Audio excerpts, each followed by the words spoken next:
Support for this podcast and the following message come from Gaia.com, the on-demand streaming TV service that helps you achieve your highest potential at your convenience. To get your first month at only 99 cents, visit gaia.com/my7chakras. My 7 Chakras, episode 220. When something seems to change in the world, it is really you that is changing.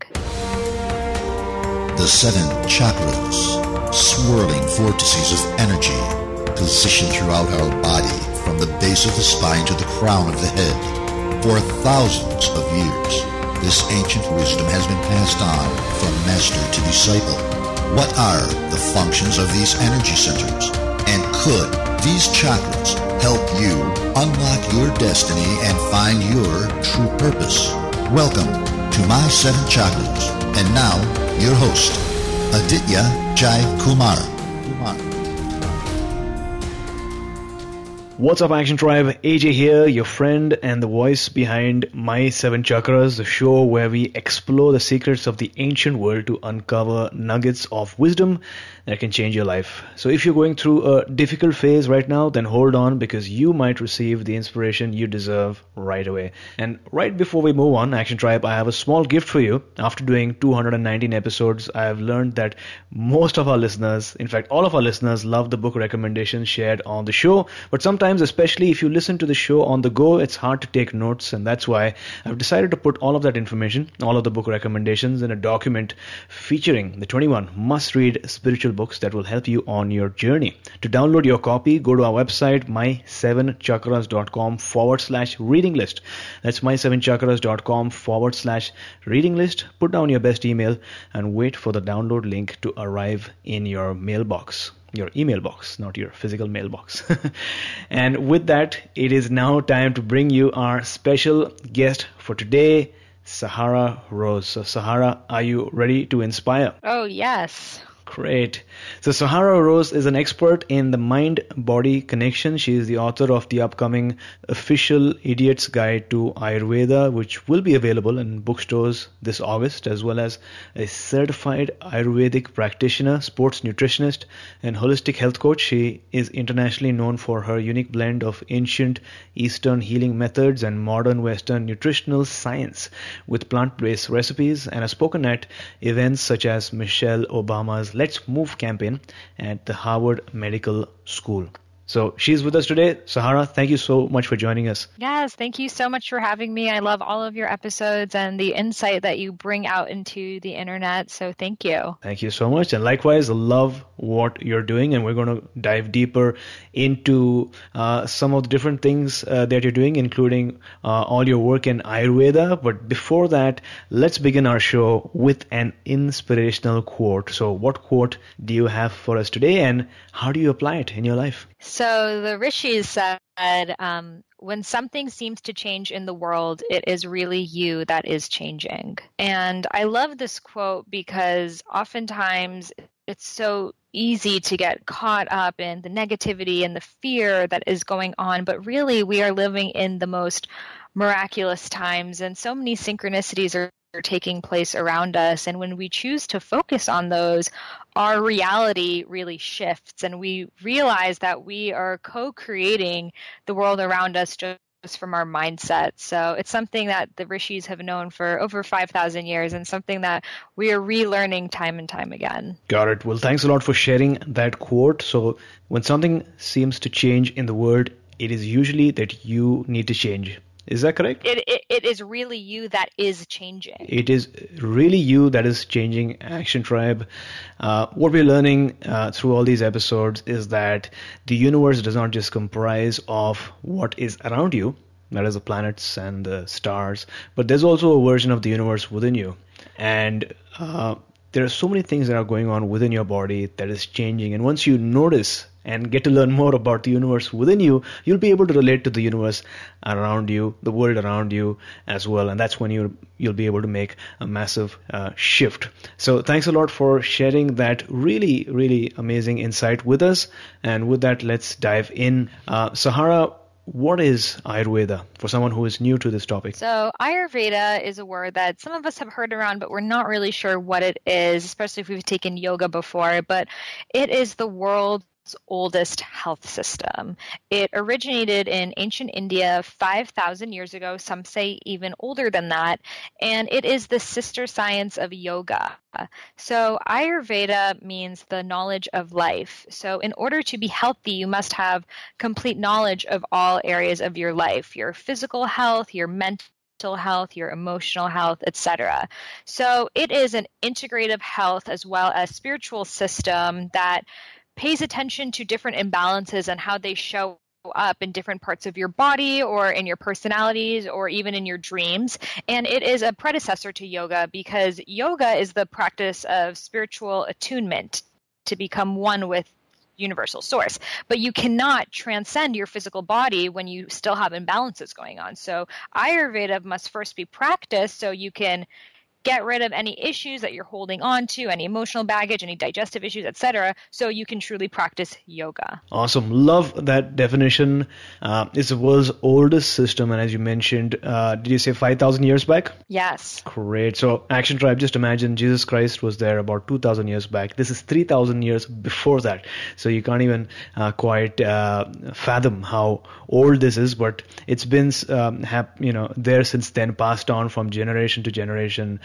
So that people can really use this information and transform their lives. It's the sister science of yoga, and it pays attention to imbalances and how they show up in your life. And dreams as well. That's something I did not know, but imbalances and things that appear or manifest in your dreams as well. So love that. So what is an Ayurvedic mind-body type? Because I noticed that you speak about that concept a lot. Yes. So in Ayurveda, there are three main mind-body types. They are basically archetypes. So just like, we have different personality types, it's basically their system, which are based off of the natural elements. So they are Vata, Pitta, and Kapha. So Vata, I like to compare with the wind. It is dry, cool, moving, flowing. So whenever I say Vata, just think of the wind. Pitta, I like to compare it with fire. It is hot, it is assertive, it is passionate, it is strong. So whenever I say Pitta, just think of fire. And then Kapha is related to earth. It is grounded, it is calm, giving, stable. So whenever I say Kapha, think of earth. So essentially, these elements exist inside of us, just like how you said, we are a reflection of the world around us, but in different amounts. Some of us are a little bit more fiery, others are a little bit more earthy, some of us are more windy. So Ayurveda is the practice of balancing these elements, and they're constantly being thrown off balance with our environment, our stress levels, our diet, etc. So Ayurveda is the practice of bringing all of our elements back into balance. Got it. So you have Vata. Action Tribe, it's dry, cool, and imagine the wind blowing against you. Pitta is more hot, so think spices, paprika, or different types of spices that are available. I can't even remember the names right now. And then you have Kapha, which is grounded, calm, earth-like, stable, Gaia, that sort of thing. And so you sort of pointed out that they might be personalities, but also what I'm thinking is there might be types of food as well, right, which you intake and which influence your body. Now, the other thing that usually comes to my mind when I think about imbalances or changes is seasonality, right? And I think that's really important as far as Ayurveda is concerned. So could you talk to us about the importance of seasonality in the system? Yeah, so when it's like September, it's back to school time and everyone's feeling very creative. Maybe you're starting new tasks, and similarly, the weather is cold and dry and moving. It is the Vata season. So in our bodies, we are more likely to feel Vata imbalances. If our bodies are cold, our digestive systems are weak. If there's too much wind in our systems, what happens? We're gassy, we're bloated. So this wind shows up in our bodies, but also in our minds, that sometimes it can be a good thing that we're really creative and starting new tasks, but it can also be anxiety and being overwhelmed by too much going on. So these are all issues that we deal with in the fall. Then in the winter, as the weather becomes a little bit more moist with the snow or the rain, it becomes more kapha, which lasts into spring. So kapha is when we don't want to go out in the winter. We tend to eat heavier foods. We gain weight. winter weight is a very common thing that happens. We feel more grounded in nature, and it's a time of natural hibernation. So naturally at this time, we need more warming foods because the weather is colder. So we feel these kapha characteristics of weight gain and even sluggishness in our bodies. And also in our minds, we're a little bit more grounded, calm, and maybe less going out there and trying new things. Then as the weather warms up, it becomes pitta season. Pitta is fire. So we're getting right back into our flow. We're very action oriented. We're spending a lot more time outdoors. We're much more athletic. And then in the body, when there's too much fire in the body, sometimes that shows up as hyperacidity because the digestive system is the fire. So when there's too much stomach acid, that leads to heartburn and even ulcers later on. So that's all pitta related. Then in the mind, when someone says you're hot and bothered, what that is when there's too much heat in the body, it can manifest as anger and agitation. So that's why it's really important to remain cool off, and eat things that naturally grow at that time of year. So in the summer, we naturally have more leafy greens and fruits and things like that because that's what our bodies need to cool off. Got it. So are we right now in the pitta stage as on today?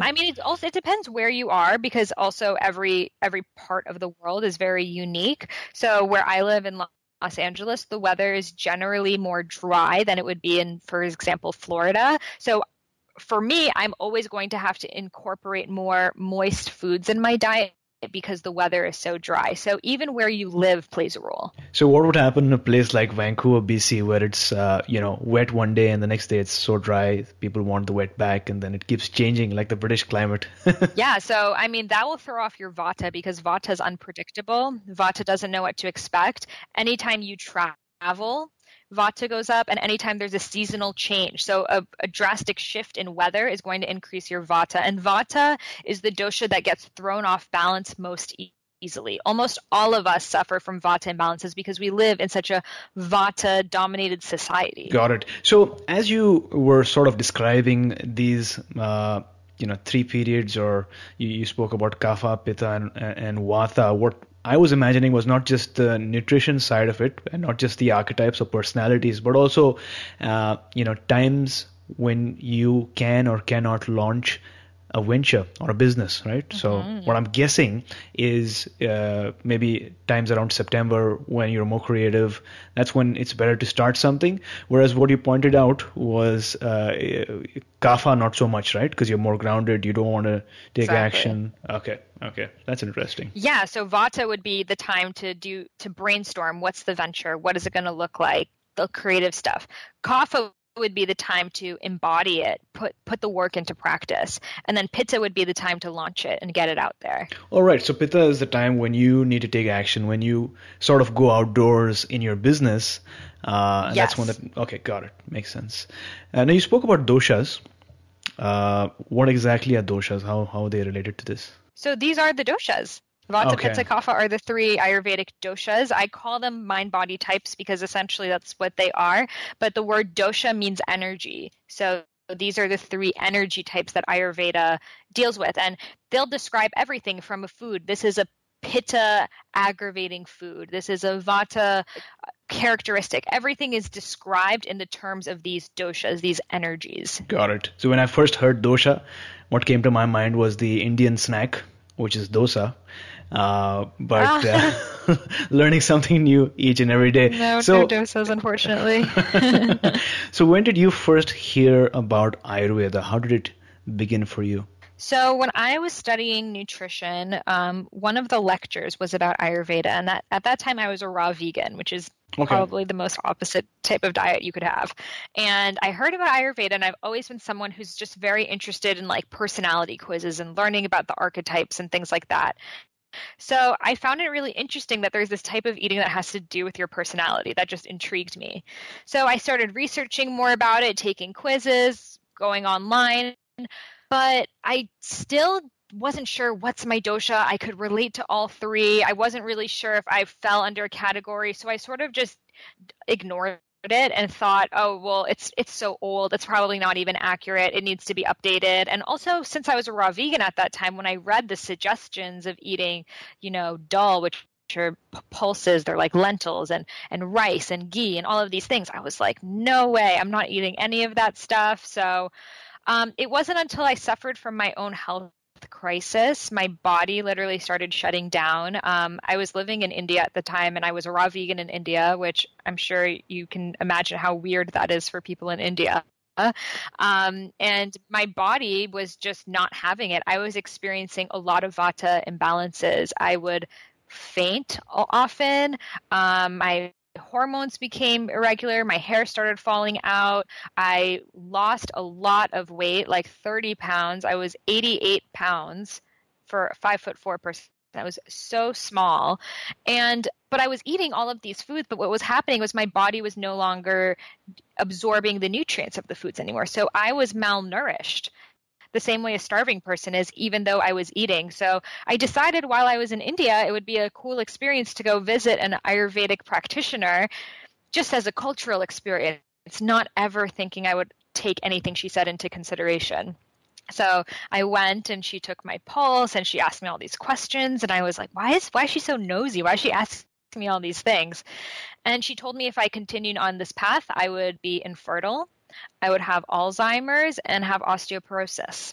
And that really hit me in the head like a bag of bricks, because I was seeing that this diet, that was an ideology to me, that I was so saying raw food is the way and that nothing else is the answer, that it was exactly what was hurting me more than anything. So I had to reconsider everything. Right. So what about raw veganism attracted you? Because I'm sure that's something that you liked, which is why you took action in the first place, right? Yes. I mean, I was attracted to it because I felt very light and airy when I was eating raw foods. As someone who already has a lot of vata in me, vatas are attracted to that. They like the feeling of being on a juice cleanse and fasting and just feeling really like I hated the feeling of feeling full or like eating even warm cooked foods. And I wouldn't even really sit down to eat a meal. I would just always be up and walking and eating while doing something else. And that feeling of, I thought it was being light, but really what my body needed was balance. I needed to ground down. I needed to become more into my body. Got it. Makes sense, because you seemed like a Vata personality and that's what you liked. And so you ended up doing more of that and eating stuff that brought you closer to who you were, but that caused an imbalance, right? Well, it's not even closer to who I was. It was creating just an imbalance. So a body that is out of balance further craves the foods that knock it out of balance. A body that is in balance further craves the foods that bring it in balance. So it's like a pendulum that swings both ways. Yeah. The more out of balance you are, the more out of balance your body wants to become. But when you make that shift and you go back into balance, then your body starts craving the foods that you need. Got it. So it sounds like inertia. You don't want to change, right? Right. I mean, you just start, feeling good in your own ways, and you don't look at the symptoms that it's not working for you. And I know a lot of people with the raw vegan diet, you feel really good at the beginning because it's great for cleansing, but a year into it, your body is from an Ayurvedic perspective, your body was not meant to only eat cold foods. You need warming foods because your digestive system is warm. I had to get off of raw foods for over a year. Now I can eat raw foods again. I don't eat 100% raw, but I can eat raw foods again with no problem. But I just have to find that balance for me. In the summer, I can eat more raw foods. In the winter, it's more cooked foods. Got it. Now, I'm not sure if you've mentioned this, but what brought you to India in the first place? So I was teaching health and sanitation in the slums. I was living in Delhi, volunteering there, and I've just always been very fascinated by India, studying the Vedas. I started practicing yoga when I was young. I was practicing Ashtanga there. So that's what brought me there. And I mean, on a deeper level, it was because in my past lives, I must have been working in Ayurveda, and it brought me there to learn it again. Got it. So Action Tribe, just in case you don't know, New Delhi is the capital of India. It's up in the north, and yes. I am from the west, Mumbai. Got it. So talk to us about the importance of proper nutrition. Is there something that's missing in most people's diet? Yeah, I mean, I think there's a lot that's missing, but the beautiful thing about Ayurveda is there's not just this one thing that all people are missing. It just depends on you. Yeah. If I were to say one thing, I think people could incorporate more spices into their diet, not like spicy food like sriracha and just tons of cayenne pepper, but like ginger and turmeric and cumin and cinnamon, because these spices are medicine. Ayurveda is called a kitchen science. because it uses foods in the kitchen to heal your body. So I think just by incorporating more of these medicinal foods into our everyday diet, we are able to prevent so many diseases. Got it. I love the name Kitchen Science because I'm guessing there's a lot of experimentation that goes on with Ayurveda, especially in the kitchen, right? And it depends on person to person.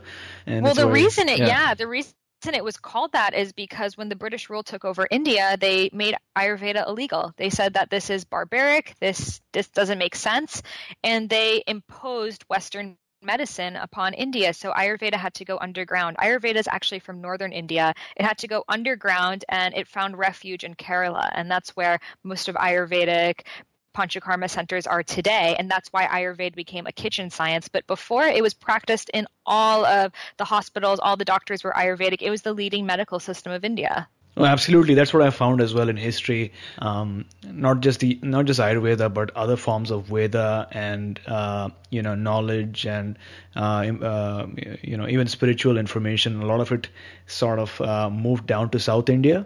And that's where it was without any interference. People were able to spread it and practice it. So that's a trend that I've definitely noticed as well.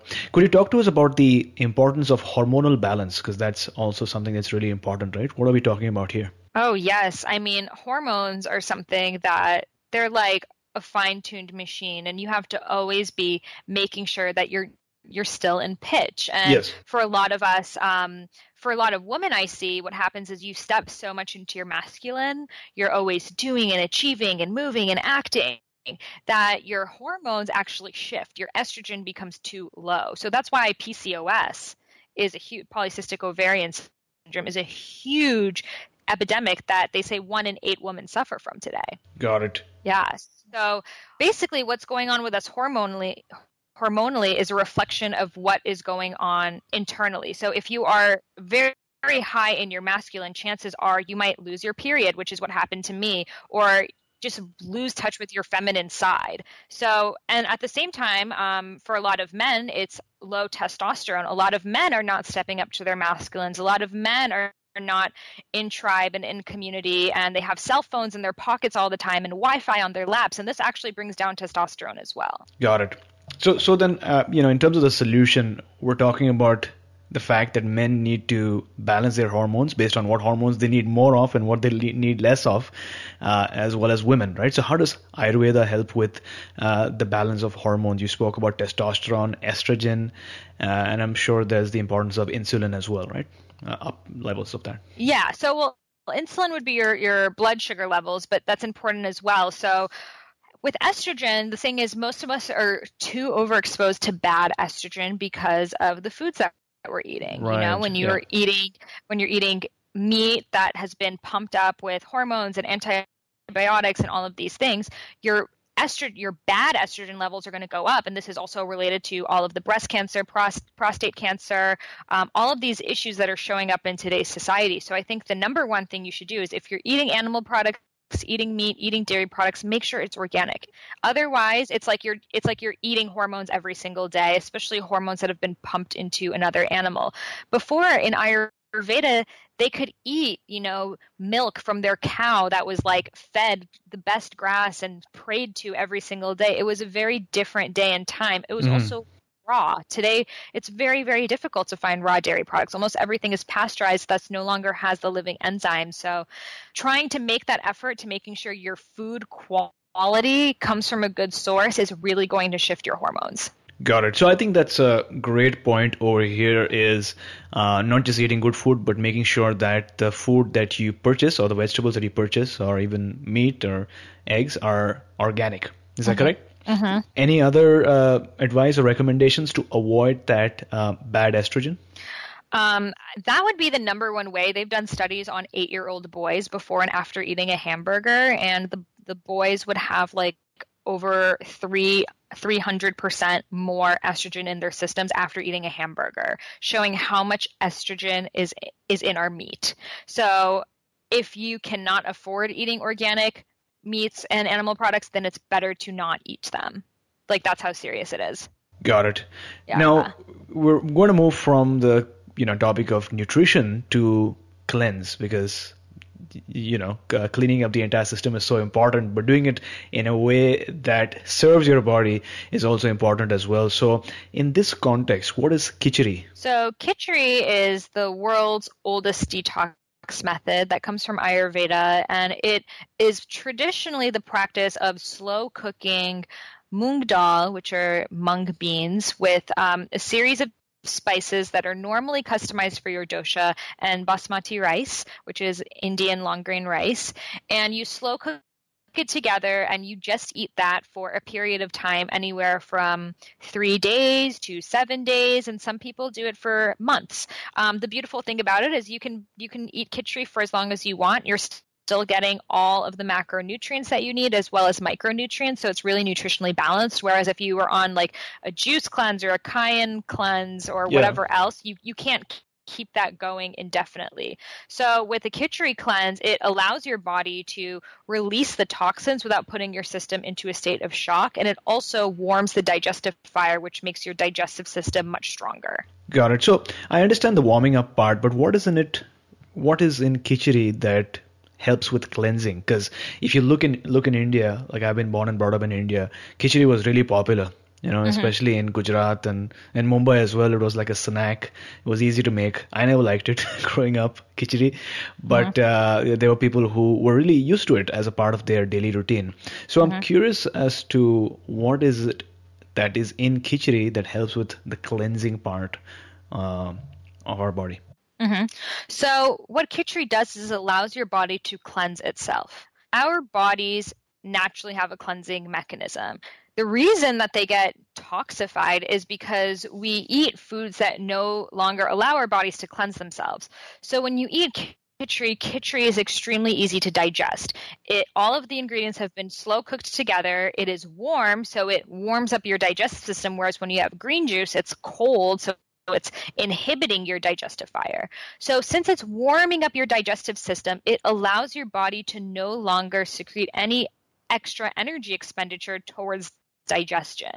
And digestion takes about 80% of our daily energy expenditure. So imagine if you're no longer using up 80% of your energy to digest your food, and instead you can use that energy to heal your body. And that's what makes it so detoxifying. So really it's not that there's something they put in there that's detoxifying, it's that it's so easy for your body to digest that your body can do the work. And at the same time, it provides you with the cumin, which is also good for your digestion, the ginger, all of the spices you need that are medicinal. Got it. Now, one of the reasons you mentioned Kitchari is so good is because it is sustainable, right? You can have it on a daily basis. It's warm, it's good for your body, as opposed to a juice cleanse, which is cold and which you can't sustain, right? You would have to stop after a certain point and get back to your to the food that you're used to. But from a time standpoint, how long does it take for a person who's trying out Kitchari to see some results?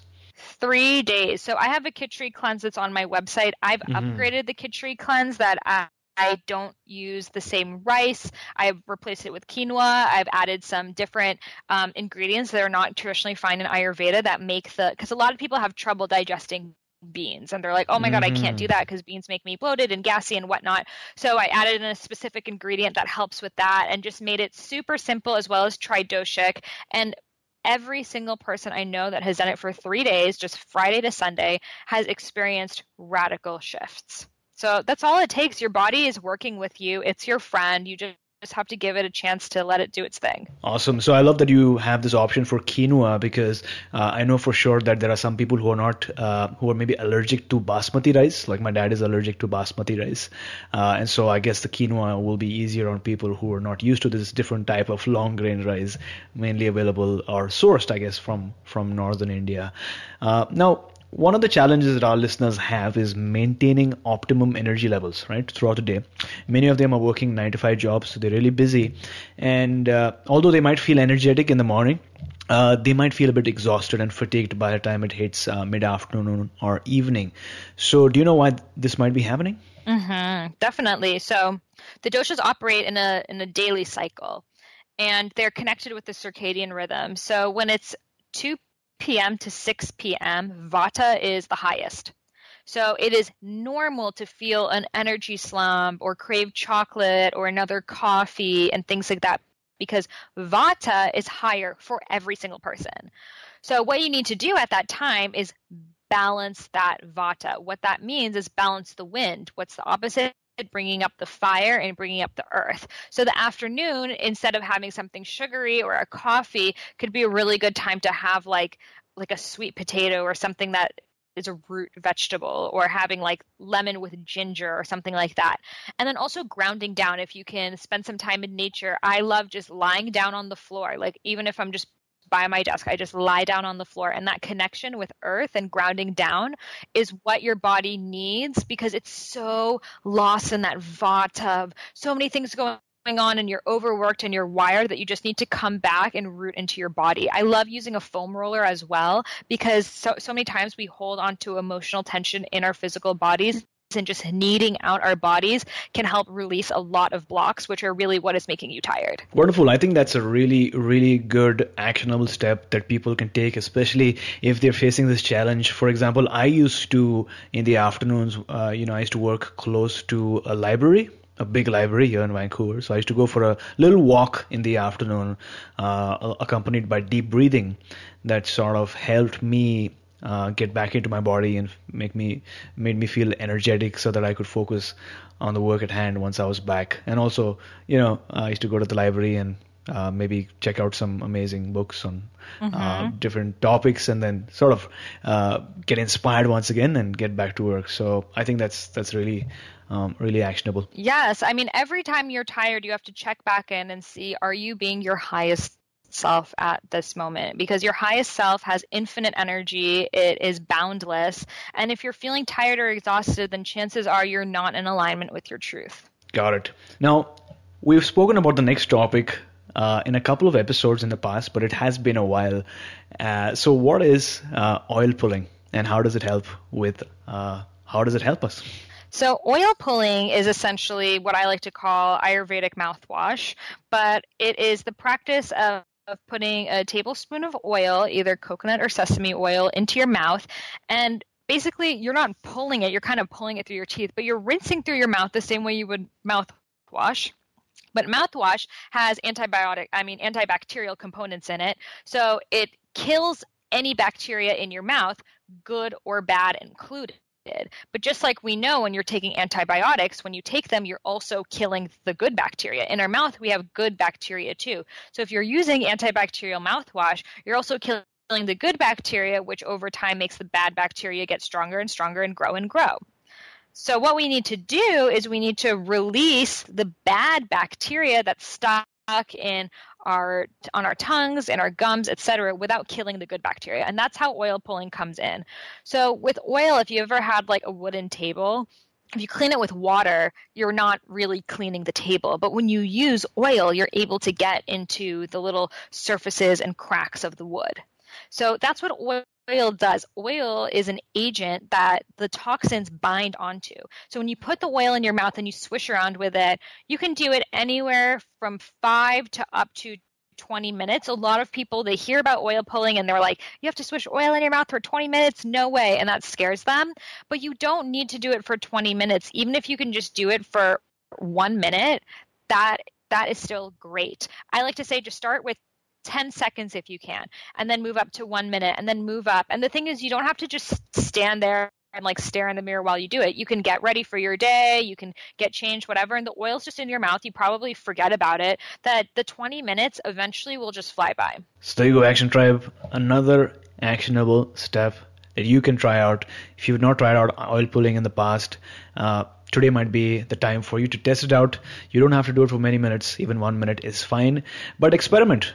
Try it out. See how it feels like. And if you like it, then you can send me an email, or you can send Sahara an email, or you can post on our Facebook page, sharing your experience for others to try out as well. So, Sahara, based on what you have shared so far, what is that one Ayurvedic action step that you'd like to recommend for our listeners in terms of what to do? I think if everyone can include hot water in the morning, that would be an amazing thing to just get your digestive system going and feed that digestive fire without overheating it. It's so important in the morning to feed your body some warm water because it hydrates your body at a deeper level than just room temperature or cold water because, again, your body does not want to expend extra energy. That gets rid of the energy for healing. So when you drink warm water that's raised to the same temperature as your internal organs, that's less energy required by your body to heat up the water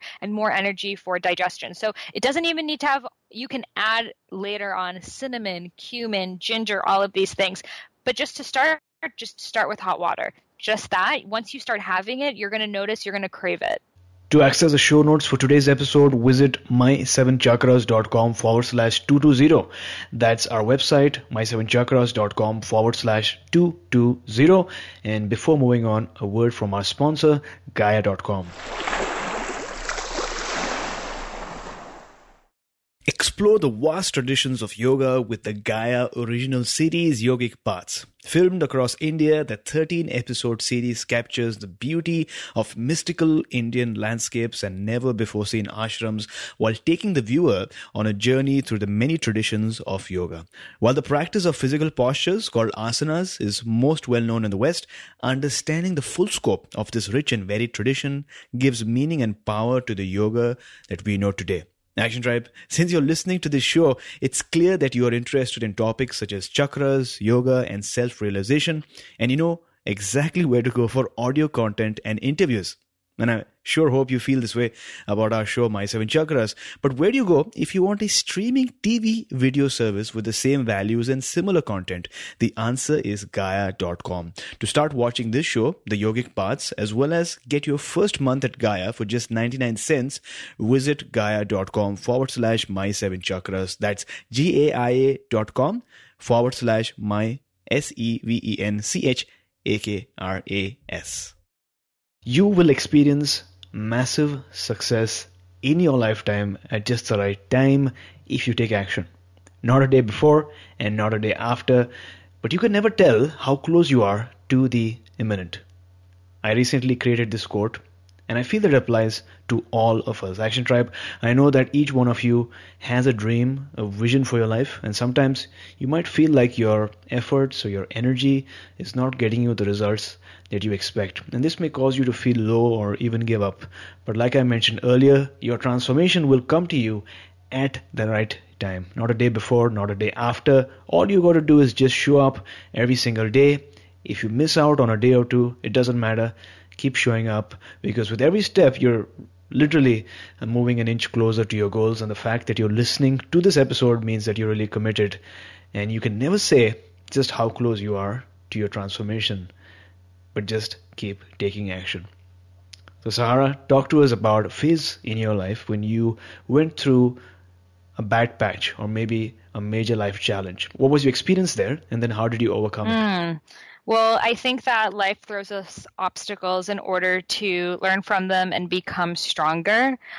When I was writing my first book, which was also about Ayurveda, Eat Right for Your Mind Body Type, I experienced a lot of obstacles with my family. My family did not see eye to eye with me. They're very into like allopathic, traditional healing, and they definitely did not believe in Ayurveda, and they weren't supportive of my work. And that was extremely difficult for me because, you know, growing up, I always wanted to make my family happy and have them be proud of me. And I was always like an overachiever. And the fact that I was doing something that I loved so much and no longer having my family's support was extremely difficult for me. And the more I would share with them what I was doing, the more that they would, you know, approach me from a really hostile and also fearful place.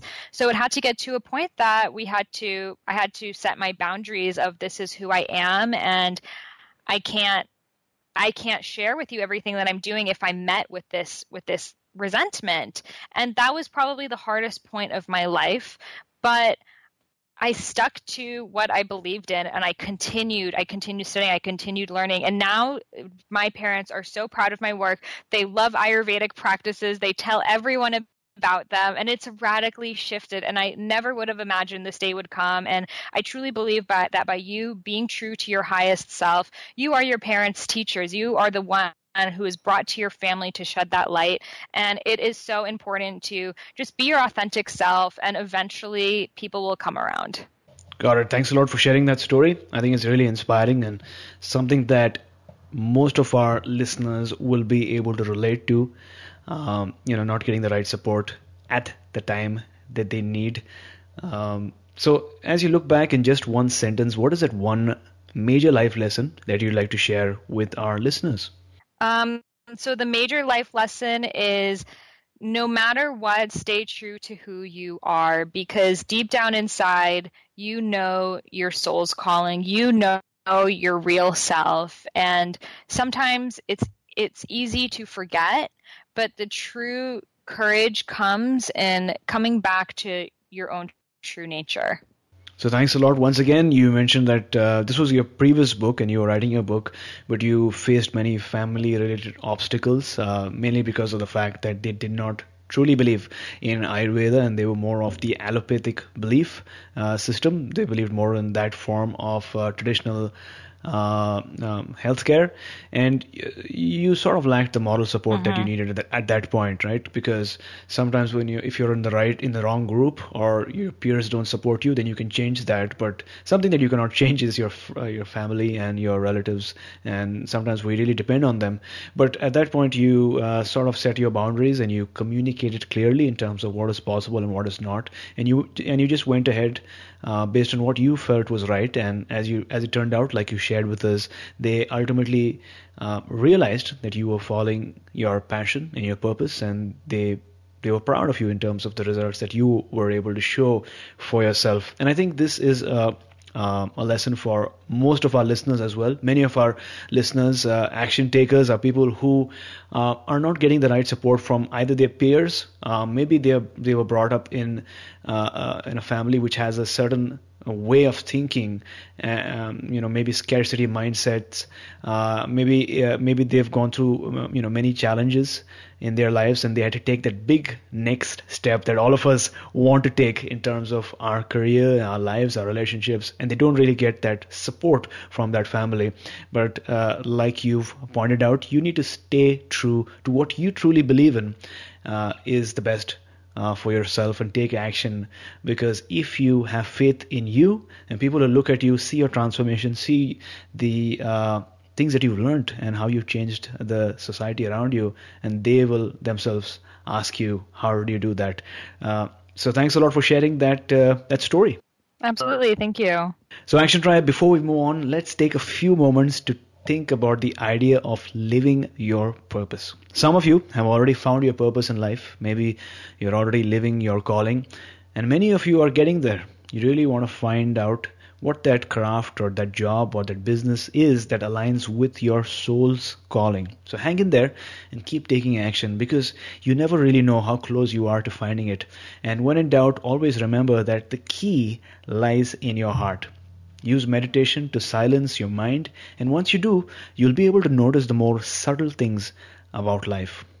Use your heart to identify that thing or those things that you really love doing, that you're passionate about, and find out how can you be of more service to the world. Because as the poet Rumi once so eloquently put, let yourself be silently drawn by the strange pull of what you really love. It will not lead you astray.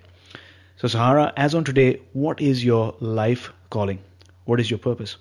My purpose is to help people step up to their highest selves. And what that means is to be their fullest expression, to really blossom into their own truest evolvement. So I recently actually started a podcast as well, which I need to interview you for, called the Highest Self Podcast. And it's all about people's stories as well as mine of getting to know what your path is and how you can always relate it to being your highest self. So for a long time, I wasn't sure what my calling is, and I knew it was just to help people, and I wasn't sure how, but I realized that by me being my highest self, I am able to best inspire other people to follow suit. Thanks for sharing. And with that, we've arrived at the last round for today, which is called the Wisdom Round. It contains 4 questions so that our listeners can take note and take action. So Sahara, what is that one piece of advice that someone has given you that you apply in your daily life? I think just march to your own drumbeat. Something I've been doing my whole life, but just listen to your own music and dance your own rhythm and don't pay attention to what's going on around you. So name a personal habit that keeps you going. Personal habit is just time with myself. I think it's so important to have time by yourself so you can really listen to your own thoughts, because when we're around people all the time, we confuse their energy with our own. And what do you do during the first 2 hours of the morning? What is your morning routine like? I drink hot water, and I like to walk my dog outside by the beach, and then I will either practice yoga or Pilates. Got it. And what is that one book that you'd like to recommend for our listeners today? I recently read a book that I loved called Many Lives, Many Masters. And it is written by a very well-known psychiatrist. He went to Cornell. He was very trained in the allopathic route. And while he was doing these sessions with one of his clients, she had a lot of anxiety and depression. And he was like, go back to when you first experienced the trauma. And in one of the sessions, she went back to a past life. And he realized that she has all of these past lives experiences that she's picking up on. And he did not believe in past lives or anything like that. So he just started like kind of going along with it. He wasn't sure if she was making it up or not, just documenting it. And it's all about these past lives that she goes through, and he's conscious and he's writing down what she's saying. And he walks her through the death in each life. And every single way that she died in her life was a fear that she has in this life. Drowning, choking, etc. And then by going through those fears in her past life, she would not remember when she would come back into consciousness, she would not remember what she said, but she would come back and say, oh, for some reason, I'm no longer afraid of the dark. No, I'm no longer afraid of the water. And it was all of the things that she would go through in her past life. So I really recommend this book because it is written for the person who does not believe, who thinks that this might all be some woo-woo stuff, and it shows you how true past lives are. It's even on audiobook. It's not even that long to read. It was like a 3.5 hour long audiobook, so I really recommend that everyone reads that. Well, thanks a lot for sharing. And speaking about audiobooks, Action Tribe, I know how much you love our book recommendations, and I know that many of you get these books as soon as you hear them shared on our show, and that's why Audible.com is offering Action Tribe one free audiobook download with a free 30-day trial so that you can get to check out their service. Now, Audible, in case you don't know, has over 180,000 titles to choose from for your iPhone, Android, or Kindle, including bestsellers like The Chakra System by Anadia Judith, Autobiography of a Yogi by Paramahansa Yogananda, and A New Earth by Eckhart Tolle. They pretty much have most of the books. To download your free audiobook today and to start listening, go to my7chakras.com/free book. Once again, that's our website, my7chakras.com/free book, and start listening right away. So Sahara, thank you so much for joining us and sharing your story and the insights about Ayurveda in such detail. Before you go, tell us one thing that you're grateful for and tell us how we can find you. I am grateful for the power of the internet, that we can share ideas and learn anything at any time. It is such a blessing that we are living in this day and age.